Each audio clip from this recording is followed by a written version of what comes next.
Au cœur du township de Soweto, Lesero est née après l'apartheid. Cette étudiante en psychologie de 20 ans n'est pas touchée par les commémorations des 10 ans de la mort de Nelson Mandela. Pour moi, c'est un traître. Je ne pense pas qu'il était avec nous. Il a dit qu'il s'est battu pour les Noirs, pour nous, mais beaucoup de ses promesses n'ont pas été tenues. Il y a beaucoup de choses qui nous ont désavantagés, nous les Noirs. On doit travailler 2 fois plus, 10 fois plus qu'une personne blanche.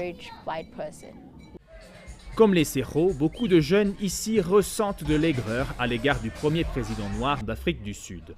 L'icône catalyse les frustrations économiques générées par les échecs de l'ANC, le parti de Nelson Mandela au pouvoir depuis la fin de l'apartheid.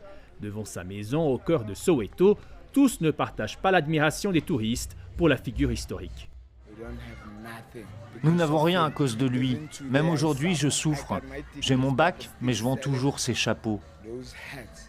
30 ans après la fin de l'apartheid, certains estiment aujourd'hui que la réconciliation voulue par Mandela s'est faite au prix de trop lourdes concessions. Mais pour ces autres habitants de Soweto, il est trop facile de juger le passé. Pour gagner certaines batailles à un moment donné, il faut faire des compromis. Et je pense qu'il a fait de son mieux. Peut-être qu'on attendait trop de lui. Une seule personne ne peut pas tout changer. L'Afrique du Sud ne serait pas où elle en est aujourd'hui. Sans Nelson, on aurait eu une guerre civile. Un débat auquel la Fondation Nelson Mandela a voulu répondre à l'occasion des 10 ans de sa mort.